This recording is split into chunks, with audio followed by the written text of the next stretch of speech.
Iron Man stands out for leading 2 solo movies before the first Avengers movie, and Robert Downey Jr. has explained how both develop his character.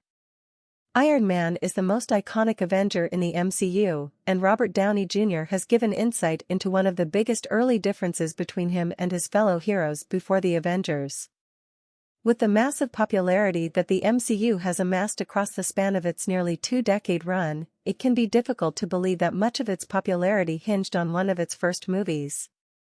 When the first Iron Man movie was released, much about it was considered a risk of sorts from both Robert Downey Jr.'s casting and the decision to choose a character that general audiences would be less familiar with than the likes of Spider-Man or Captain America.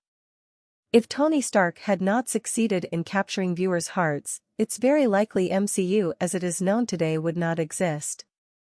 It's understandable, then, that the MCU timeline spends a lot of time with Iron Man, developing him from a selfish, wealthy genius to the savior of the universe, and a figure whose importance can still be felt long after his death. Far before this, though, Tony stood out from his fellow Avengers even early on, in part because Iron Man was the only hero to lead 2 solo movies before teaming up in 2012's The Avengers. The other members of the original 6 either got 1 solo movie, or, in the case of Black Widow and Hawkeye, were only introduced in their teammates' movies. Helpfully, Robert Downey Jr. has previously explained why this choice is so important for his character. RDJ explained why Iron Man and Iron Man 2 had to happen before the Avengers. Tony's character arc in Iron Man is centered on him coming to terms with becoming a hero, whereas Iron Man 2 showed him how valuable working well with others is. Most of Earth's mightiest heroes, except for the Hulk, have experience being on teams before the Avengers, so they don't need that character development the way Tony does. Why having 2 Iron Man movies before the Avengers helped the Infinity Saga's entire story?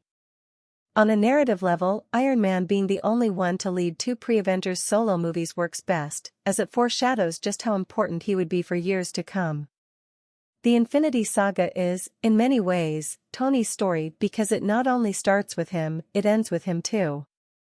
Iron Man and Iron Man 2 allow viewers to watch the MCU slowly grow and expand through Tony's eyes, both through the introduction of characters that are both crucial for his story, like Pepper and Rhodey, and through the introduction of characters who go on to have paramount roles in the MCU at large, like Black Widow and Nick Fury. Iron Man is written as the quintessential hero's journey and, for the most part, can easily be watched as a standalone movie with no connections to any other movies. That is until its post-credit scene arrives, giving viewers their first glimpse of Nick Fury as he tries to recruit Tony for the Avengers. This was the first sign that Iron Man was about to become part of something much larger than he was, and Iron Man 2 carries out this idea, as Tony is confronted with the consequences of being a public hero, including the kinds of threats it attracts, with both movies working together to develop the iteration of Iron Man that is much loved to this day.